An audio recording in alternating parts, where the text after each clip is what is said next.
بسم اللہ الرحمن الرحیم۔ السلام علیکم۔ روایت میں ہے کہ حضرت علی رضی اللہ عنہ نے اپنے ایک شاگرد سے فرمایا کہ میں تمہیں اپنا اور حضرت فاطمہ رضی اللہ عنہا کا جو آقا کریم صلی اللہ علیہ وسلم کی سب سے زیادہ لاڈلی تھی قصہ سناؤں۔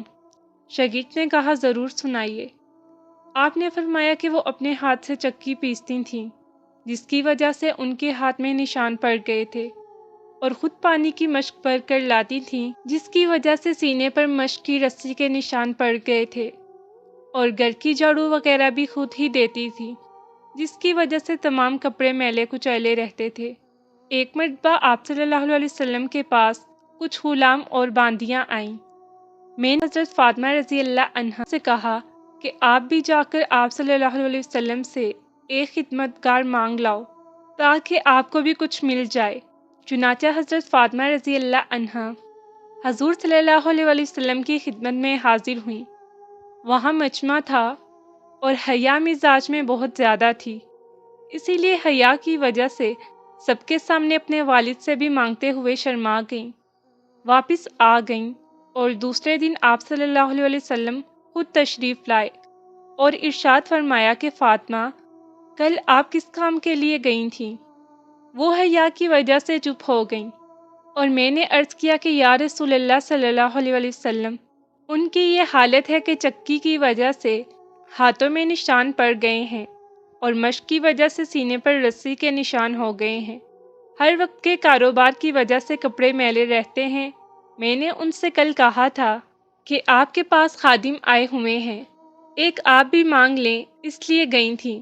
بعض روایات میں آیا ہے کہ حضرت فاطمہ رضی اللہ عنہا نے آقا کریم صلی اللہ علیہ وسلم سے عرض کیا کہ یا رسول اللہ صلی اللہ علیہ وسلم، میرے اور علی رضی اللہ عنہ کے پاس ایک ہی بستر ہے اور وہ بھی مینڈے کی ایک کھال ہے۔ رات کو اس کو بچھا کر سو جاتے ہیں، صبح کو اس پر گھاس دانہ ڈال کر اونٹ کو کھلاتے ہیں۔ نبی صلی اللہ علیہ وسلم نے ارشاد فرمایا کہ بیٹی صبر کر۔ حضرت موسیٰ علیہ السلام اور ان کی بیوی کے پاس 10 برس تک ایک ہی بچھونا یعنی بستر تھا، وہ بھی حضرت موسیٰ علیہ السلام کا چوغا تھا۔ رات کو اسی کو بچھا کر سو جاتے تھے تو تقویٰ حاصل کر اور اللہ سے ڈر اور اپنے پروردگار کا فریضہ ادا کرتی رہ اور گھر کے کام کاج کو انجام دیتی رہ، اور جب سونے کے لیے لیٹو تو سبحان اللہ 33 بار، الحمدللہ بھی 33 مرتبہ اور اللہ اکبر 34 مرتبہ پڑھ لیا کر۔ یہ خادم سے زیادہ اچھی چیز ہے۔ حضرت فاطمہ رضی اللہ عنہا نے عرض کیا، میں اللہ اور اس کے رسول صلی اللہ علیہ وسلم سے راضی ہوں۔ بحوالہ ابو داؤد۔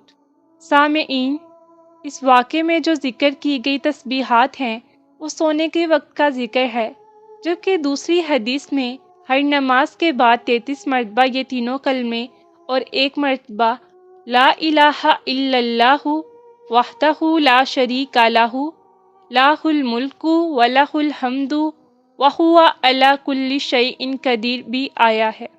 لہٰذا آپ صلی اللہ علیہ وسلم کے ارشاد گرامی پر عمل کرتے ہوئے ان تسبیحات کو پڑھیں جو کسی بھی غلام اور کنیز سے لاکھ گنا بہتر ہے۔